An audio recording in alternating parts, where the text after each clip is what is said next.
Alright, folks, welcome back. This is, once again, a qualifying match for the Stage 1 qualifiers of the IEM Shanghai European qualifiers. Man, the word qualifier gets inserted in there a lot. Of course, the winner of this will move on to tomorrow, where there'll be a double elimination tournament played with 8 already invited players and those who qualified through today.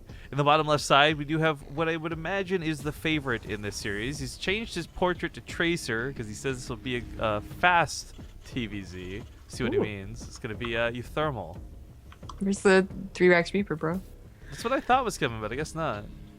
In the top right, as the green Zerg, it is Mamba, number 5.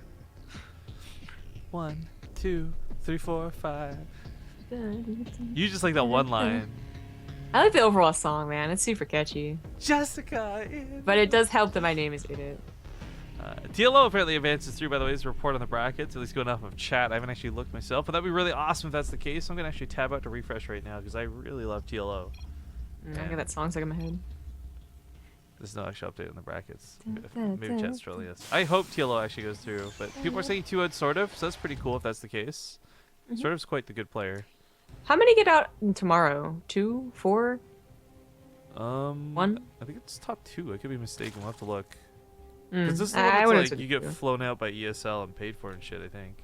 Yeah, I think it's top 2 as well, but no promises. There's also, so we're covering the European North American ones, because we only have so many hours in the day, alright? But there's actually like the Oceanic, South America. Yeah, I think everyone gets 2 from the main regions, and it's like 1 for the sub-regions, like the Latin America. Yeah, the miscellaneous regions. Hey, I'm curious about them. Okay.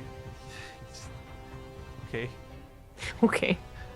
They got really mean really quick. I mean, don't get me wrong, I still am salty with Copa America, but calm down, Zombie Grove. Jeez. I feel like calling them the sub-regions is already kind of... So, I just expanded on that. Anywho, yeah, we won't be casting it, but I know there are a couple of people who... Like, because actually, one of them started last night. Yeah, the So Japanese, Chinese, Taiwan ones. Obviously, we would not have been able to cast that. Not if we were... we're not that crazy anymore. We're not young anymore. Well, that is just, it's hard as hell to get on the Chinese server where I think they were being played on. You guys don't know you have to actually like proxy and use a different client for it. It's really stupid and I just don't like doing it. Anyways, Reaper for Euthermy over here does get across the map, but doesn't get a lot done. And jokes being made about whether this would be a fast TVZ or not. I mean, this is a guy who really likes doing all-ins. We've seen him do numbers of Hellbat pushes, which is probably what he's best known for, I'd say, right now. And I'm just kind of waiting to see if... I was surprised the 3rd CC came down over an Armory. Right? I mean, okay, so we made the joke about the 3-Rax Reaper, but then I was like, you know, that it can still end pretty quickly if you do like a 2-base drop build, which I can certainly see uThermal doing, being just in general pretty aggressive. Not even. It's a 3rd CC, yeah. So, I don't know. I guess he just means that whatever push he does, he thinks he's going to win. As I'm guessing, Mamba is not that well known. I'm actually starting to think he may have just been being a shit because we've been Overwatch shit talking each other for the last 2 days. If it was like, I don't know, Snoot, I suppose, who said that, I'd be like, yeah. But uThermal's usually aggressive. So just in general, seeing a 3rd CC, even if it's Dust Towers, is a little surprising.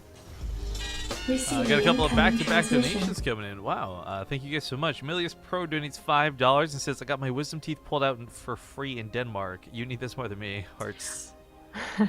And Shandith _NL says, with $10, as someone who delayed the wisdom tooth thing for too long, may you never feel my pain. Oh, that doesn't feel good because I've already delayed it for too long, man. Like, or madam, or man, sir. I don't know, but...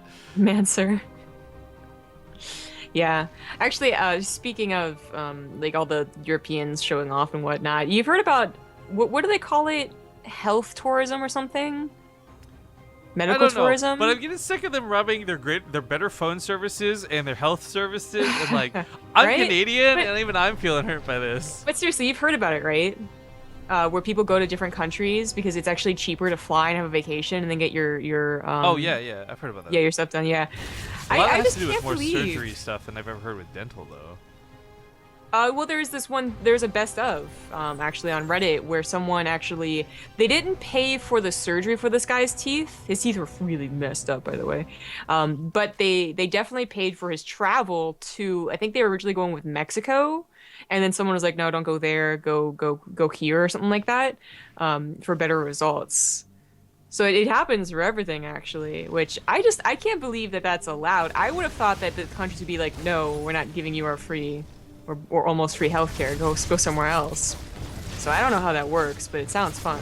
So the funny thing for me, and I never thought this would be the case, growing up poor and everything, is the cost issue is more about time than the actual money.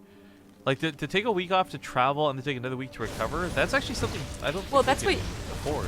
you would recover while vacationing, wouldn't you? I don't know. I think I'd rather be in the comfort of my home than the comfort of a hotel room, to be honest. What? And people like no way. People do everything in the hotel for you. Unless you have a good mom. I think it's about just personal comfort. I don't really love traveling or being in hotels alone, especially because the last experience I had at one. So I don't know. like. Yeah. Okay, well, we finally have the first bit of aggression, as this was a macro game, of course. Yes, and this hits just before bailings are ready to go. Speed is still a decent way out, so this might actually be able to get a cancel here on the fourth. Oh, definitely. Bailings aren't done, and the Marines, yeah, can. Link's coming way too early on their own. Now off a creep, he can just stutter back and focus these down. Let's not forget, we talked a big game about it before. I'll bring it up again. uThermal's got some of the best control in the game, and we're going to see focus fire on Bailings. We're going to see stutter step like galore. He's going to be able to handle this no problem if Mamba doesn't get really good hits. Yeah, and unfortunately, he had to make a couple more Banelings than really you would want to be ideal. A couple more Lings than ideal. Although he's at 66 drones, that's actually pretty good. But of course, canceling that fourth base was nice. At least it was a cancel, not a kill. But he is out of position for this drop. His Overload sees it just a little bit too late, so more focus fire could come down. The Banelings roll in. This is such sick abuse of the buildings. uThermal's trading out really well through this. Oh yeah, for sure. He's taken a lot away from the mutas that should have been here to help take this down. Look at the resources lost right now too, and this is just like 2 drops. Okay. This isn't even like the reinforcement drops that have come across the map while this was going on. Yeah, where are the mutas, by the way? Now he has a bank back up. Corruptors. Okay, there's Corruptors. It's an okay choice. They'll be able to survive the Marines a little bit better, but this does mean he's going to have to rely on the Bailings and the Zerglings to get better engagements. Speaking of which, there you go. Not too bad, not too shabby, but there's still medevacs to heal. I think really at this point you want to start getting those medevacs out of here. It's not about the Marines anymore, and it is about the value of these units. I mean, the last 2 drops were not super ideal, but he's already done so much damage. And of course, behind this, the macro has been pretty perfect. Like, he's not banking a lot at all. His supplies have steadily been growing despite losing Marines to like the Baneling drops, or dropping on the Banelings rather. His upgrades are pretty damn well timed, even if they are just a little bit behind Mambas. And he doesn't have to worry about muta counterattacks. I mean, sure, the Corruptors take on the medevacs with his push, but there's going to be too much of a ground force to really care about that. And he is going bio, by the way. I kind of forgot that he did this. Like, it's been done in Pro League, and I guess it's a lot of the inspiration for doing it. But if you go pure bio, you get a lot more bio. Obviously, that's how it would work. But usually, that's not like the ideal. We always think Zerg splash. That's the only way to deal with how much they can get.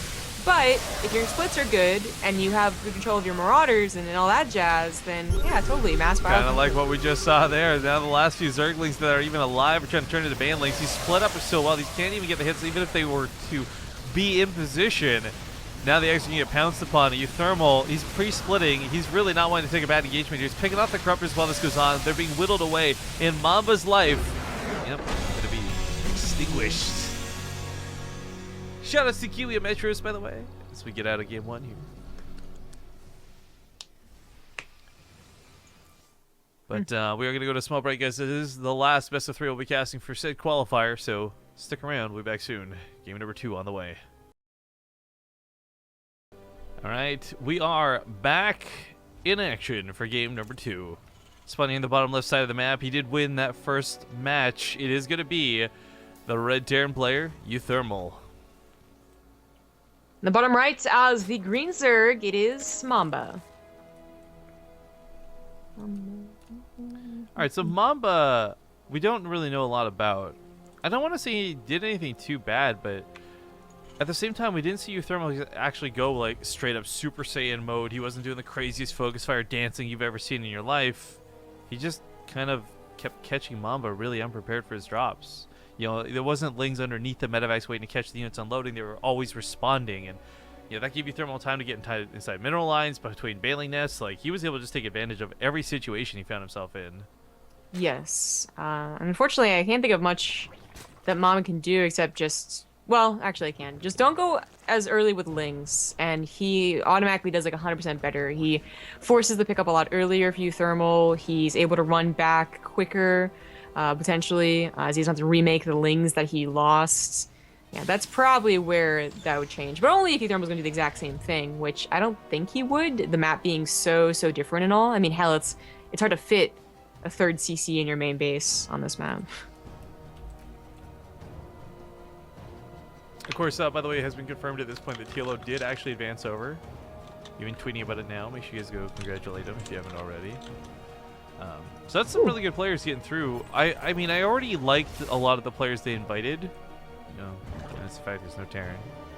But again, what is likely looking to be a favorite here in uThermal, Daishi getting through, and some of the others that we got to watch. I mean, tomorrow's going to be some really good casts. I think, by the way, Todd and Apollo are supposed to join in for that, so they'll be the mainstream. It will be secondary for that one, but still, nonetheless, there'll be a lot of really good games to cast. Yeah, that's pretty cool. So we have a second barracks already for uThermal, which, like I said, I think he was going to mix things up, and he certainly is. I don't believe that was scouted, as the Overlord went kind of north. That's the whole point of putting it back there. It can kind of be difficult to hide things on this map, because it is such a small base, but the Overlord positions have been figured out and pretty, like, solidified, and you do want that one over the rocks, or whatever the pillars that you want. So he's not going to be able to scout this, and that's going to be a lot of earlier aggression that he might not even have a Baneling nest for, much less, you know, actually morphing the Banelings. Game paused. Oh. Hopefully nothing too major. Time to put a poop in chat. Well timed. I actually don't know who the other caster is with us. I've never seen him before. I guess he's the Spanish one. I guess I just saw like Esp in his clan tag. Okay. What happened to what's his face trying to cast? That was specific. Avillo or whatever. Oh, he was pretty adamant on trying to like save esports through casting, and then did it one time and got mad, and then never did it again. I guess is that about how that went down? I don't. I could have sworn he made a post saying that he was really gonna try further. Yeah, no. See, that's the thing. Like, I don't like. A lot of people thought we were like upset. It was him that was upset, not us. I was just curious, like, whatever happened to him trying to keep that up. Well, he is a full-time streamer, so I don't know if. Like, if you're gonna go full-time casting, it's definitely gonna cut into your full-time streaming, you know? So yeah, I'm just choosing one over the other. We got drop overlords coming up here out of Mamba, so this is more of like an arena strategy, but something can be pulled off here on Invader. Lots of queens, lots of lings gonna be coming across the map, but uThermal's gonna have so many units already ready to play. His stim might not be timed out perfectly for this, but I think he should be okay. The scary thing comes from the front. I don't know if he can deal with the 20 lings that flood in from the front, but he can certainly deal with what comes in the main if all his units are together. Yeah, if they're all bulked up, certainly, but I don't know if they will be. Yeah, this might just be the win for Mamba here. His attack is hitting much sooner than uThermal's attack, when really they could have been paired up easily. He does manage to get a full wall down, though. Meanwhile, on the main, he's going to focus down one of these overlords. It will not quite deny the drops. At first he I like that SCV pull. I really like that SCV pull. On the queens, it really worked out, but unfortunately the Marines are still going to go down. The front has been broken. Of course, it was never really there to begin with, and only a Reaper to help out. Should get surrounded and killed. He loses 12 SCVs, but that's still enough damage from Mamba. I agree, especially with the natural base being on orbital already. Like, this is a situation where you just start, you hold position the SCVs on the ramp, and then just build mules behind this. Picks up some of the Marines, starts grabbing them over to the side. He's starting to run out of units, so this is getting a bit scary, because now the damage is starting to get worth it. That depot, I don't know why it was down, but it was, and that really, really hurt uThermal's position. Yeah, it did. So that 13 quickly went to 27, and that's enough damage to end the game, because he also took out a good chunk of the army, so there's no real counterattack here. Yeah, so that's probably going to shut this one down. Although uThermal, I'm not sure if he is going to try and fight this out. I guess drop some mules right now. People finally gets raised forever later. Yeah. Seriously, if he had an army, like even 10 more Marines so he could fill up both medevacs, then I would give him some credit here. But That's not the case. His drops could still be miraculous. He's just going to drop over top of the wall. So, I mean, I think he was banking on the wall keeping him alive through this. Yeah. Well, drops have really got to start doing damage. They need to make sure that Mamba never really gets a bank, so that these roaches never get very high in number. And they can certainly do that. The Spore Collar wasn't done, so he just kind of bypasses it. The Queen goes down very quickly. All of the Lings are trying to bust the main wall, which, okay, they better repair. Slipped over. Yeah, even then, he was prepared for lifting over, so... But so this is where it gets really awkward, right? Because the Medevac's out of energy. I don't know how much fighting he can actually do on this side of the map, but one player can lift their bases, the other can't, right? Like, that's where I think a lot of this comes down to.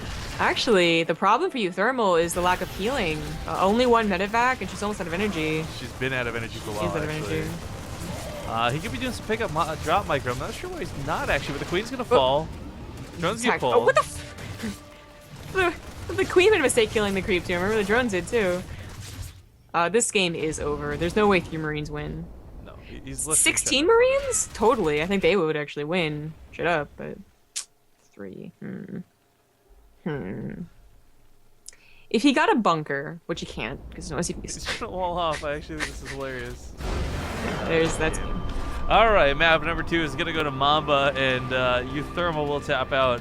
We'll see what the next game has in store, though, because it's, Was it... Runes of Endion, I think? And he messaged I think me. that's what you said. Yeah, Runes of Endion. So it's another map where that same strategy could happen, but I would hope that uThermal doesn't let it. Either way, guys, again, sorry to hit you with ads, but we are getting into game number 3, so this will be the last cast of the morning. See you soon. Alright, folks, we're back, and it is tied up now 1-1 as we get into this final qualifying match. Ooh, bit of a miscontrol to uThermal right off the bat. No, that's not good. But he is in the bottom left side of the map. It is going to be the blue Terran player, uThermal. The bottom right, as the green Zerg, it is Mamba. So you could kind of argue what Mamba did was pretty cheesy. And I think one of the problems is no matter how good of a player you are, you will get caught off by cheese from time to time. This is something, though, where the same strategy could be utilized again on this map. I would just hope uThermal scouts, sees it coming, and handles it differently / better. Because I love his decision-making. Like, I think what probably 9 out of 10 Terrans you see on average would just sit there and turtle up. His choice to actually go across the map with the Medevac and try and cause that counter damage, it almost worked. It was so close to working. Yeah. If only he had 2 Medevacs or full amount of Marines or some of that. So. Just full energy on the Medevac, even. Like. Or, yeah. When do you ever see full energy on a Medevac? I know. That's certainly true. And I agree, this could be another map. I mean, certainly we saw initially when it was released that it was kind of the arena, which we haven't seen at all today, by the way. Short by air. It's kind of arena on the side, flipped a little bit. And close by air could be close by def to Overlord drops. But it really fell out of fashion just overall, especially versus Terran, because in the same fashion that Zergs could Overlord drop, Terrans were Woodamine dropping into tanks, and that was dealing very well with Settling drop. The fact that uThermal went for the build that he did last game might have actually been what hurt him, even though it looked initially like it would help him. Having at least 1 more Marine production a lot earlier on, you think would be very helpful, but ended up like not hitting. It was the perfect time for Mamba. Right before uThermal was really like just enough Marines to cover 1 location. So I don't think that's gonna happen again. Of course, uThermal's going for a different build and a more standard looking one, like a Woodamine drop. Maybe in Liberators too. Second gas. Well, really focused on trying to kill the drones. Didn't actually tango with the Lings at all. I think that's a pretty clear sign for Mamba that there's not going to be a second or a third Reaper on the way. But he is getting that Overlord speed, and we'll see what direction this goes. That Reaper did live, and I think one of the big things it's going to want to do, scout in a moment, is go to the main, whether it's self-sacrifice or not, and find out whether there's going to be an evolution chamber in play or not. Which it looks like there is, and I mean, this really isn't so surprising. It worked out well for Mamba, and it really caught uThermal off guard. So, unfortunately, yeah, it's not a Woodamine drop first, which if you place the Woodamine down, it can actually kill one of the Overlords. It is a tank first, but as long as the Medevac is out, then a tank is still, useful in the situation. He does bother to scan as well, figuring that another cheese of some sort could be on the way, and it's a good thing he does. Sees the evolution chamber, might have seen just the tiniest bit of the hatchery wiggling and jiggling for the Overlord speed. So just to back up something Zombie said, like the Widowmine we all know doesn't like one-shot the Overlord, but we've seen Polt do it so many times where it just gets it so low that the Marines take it down like boom, 1 second flat. I do think the tank drop though could work. You're gonna be shuffling this around the base, and if you pull SCVs the same way he did last time, he puts that bunker down. I mean, truth be told, I cannot see Mamba making this work to the same severity. It's going to do damage. It's just going to be significantly limited compared to last game. And also, let's not forget, part of that was the flood of links through the front. These rocks being broken down, it is only the drops uThermal has to worry about, not 2 different locations. It should be really no damage at all with the rocks being broken down. Because even with the bunkers, you can get maybe like a couple of SCVs, but the rocks being broken down, it should be very easy for uThermal to save his SCVs. Already an Overlord getting pretty low. I mean, there's a second bunker too. This gets really awkward. There's that Widowmine that's going to maybe even splash all 3. No more. No, okay, that was pretty. The Vikings Regardless. The Vikings on the case though, and the thing is, these lings were kind of a threat. The SCVs being pulled back to the main though mean that they're not going to be an issue. Queens are going to sit on that depot, so it can't really raise, but now it can. Not that it matters, I guess, with the Overlords, you know, to shuffle things around, but that tank has already killed 2 of the Queens. Not really a lot of threat remains here, and uThermal's handled this really, really well. Mamba behind this is moving towards a lair, and you may be thinking to try to 2-base it, still continue forward. With all these gases taken, I'm guessing mutas, but this isn't a mech build. There's going to be Marines. There's already Viking, and Liberators are en route. Yeah. Yeah, this is a very nice defense. Only 2 SCVs were lost in total. Wait. Really? No workers were lost. No. Definitely 2 workers died on the Gameheart UI. That may have been a splash damage from the tanks or something, because it doesn't show up in units lost, and it's not showing up in the control R either. Yeah, I think that's unless I'm crazy, I'm pretty sure that's what happened. So regardless, like, it still is not enough, 2 or 0. And is being crazy so bad or even out of the question? I mean, I wouldn't mind being crazy. It wouldn't make me accountable for a lot of my actions. No, you're still accountable for them. You just get a reduced sentence. Okay. Liberty sets up on the bottom right side of the map. That Viking takes out a full Overlord. Is going to kill the second one that was halfway full, so a lot of supply now missing from Mamba. And uThermal may not be thinking about going for that same drop counterattack he did last game, but if he did, oh boy, there would be nothing here to stop him. All that money Mamba's banking up right now is going to be trying to go into the Mutalisks. He's missing on a significant amount of mining thanks to this one single Liberator. I mean, the Spore Call is going to try and alleviate this, but damn, Zombie, if this hasn't done a ton of economic damage already. Yep, and it's a really nice scout on the fact that roaches are, you know, on the way, basically. A little bit tricky of a scout, though, because it scouts roaches, but not the Spire, which is going down in the natural right now. So that might be a little bit of a surprise. You don't have those turrets up. Maybe they kill a couple of SCVs, but point is, his army is a lot better. Should definitely take care of roaches very easily. And even if mutas counterattack and deal damage, his production could probably handle it. Dang, that Viking, by the way, is on like 5 kills.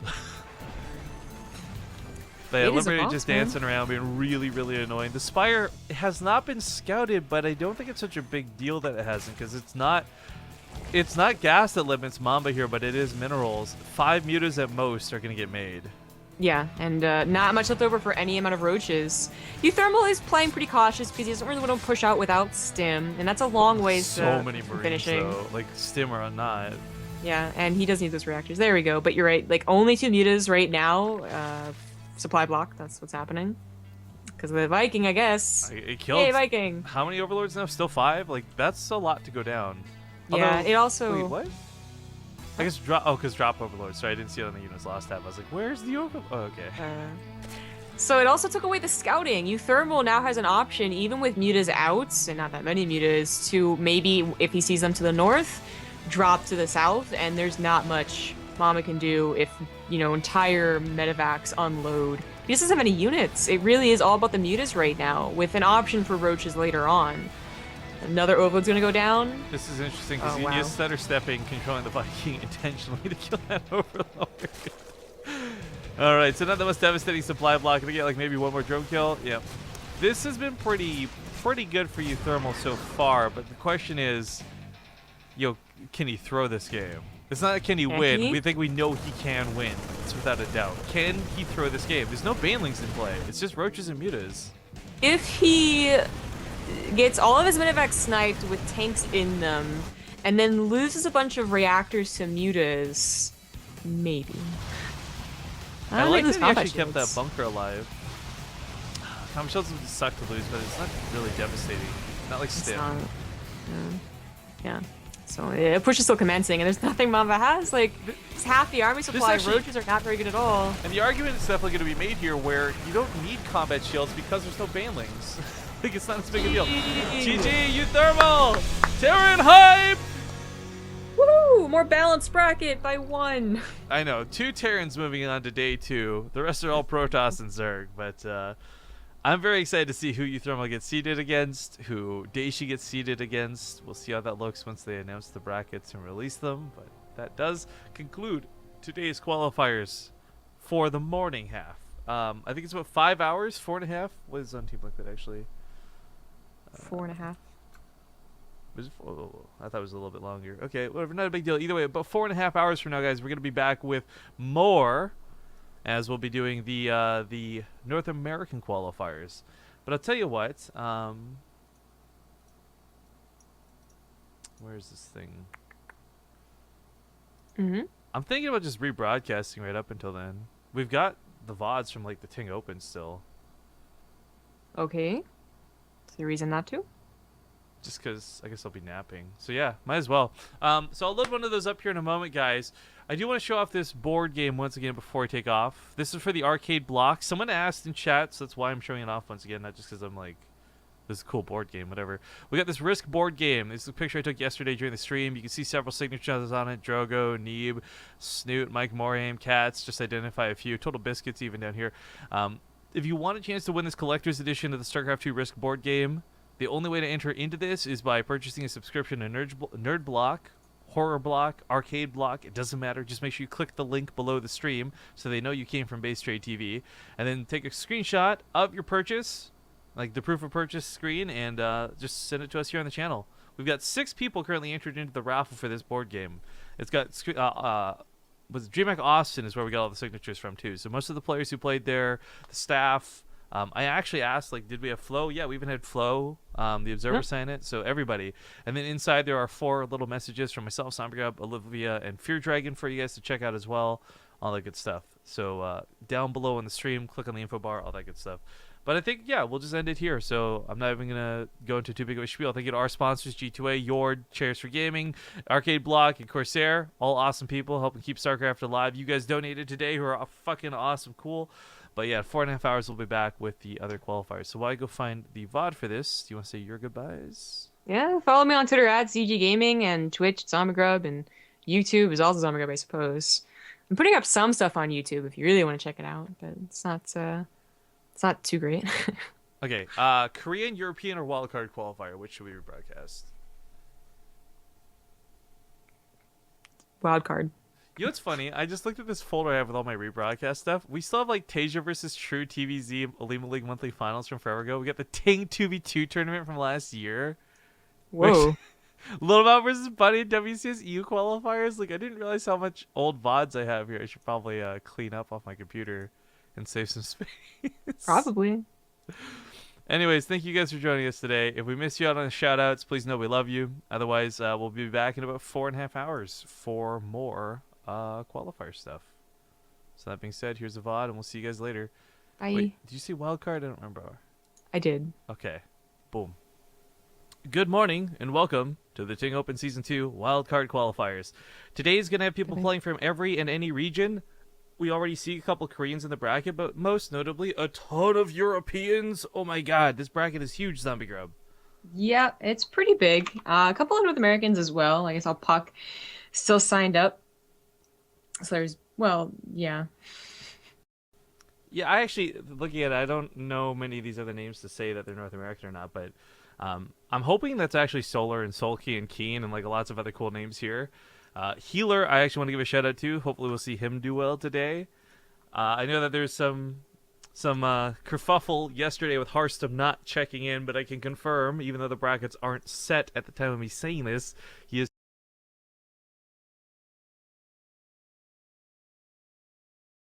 Already a to possibly catch it on. Like, Jesus, we gave away like 400 of these things already. It's 400 people that have come and gone at 12 months.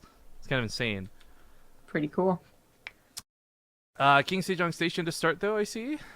Yes, followed by Dusk and then Alrina.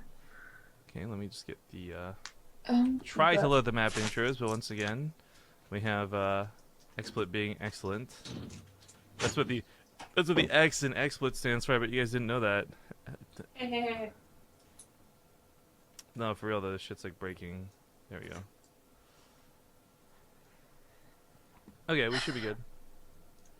Penguin, join the game. Come on. Alright. So yeah, when players are good, we're good. Healer is a subscriber to BaseTradeTV. Penguin is a subscriber to BaseTradeTV. So I'm kind of cheering for both of them here. Yep. And Penguin is streaming his first-person point of view, so you can go check that out. Yep. Which is totally fine as well. Just please understand he's probably not using a delay. So if you are going to go watch Penguin's first-person point of view, do not bring spoilers back to the stream. That is the quickest way and the surest way to get yourself banned on BaseTradeTV. Anyways, countdown's begun. Game's starting up. I'll see you guys in just a second.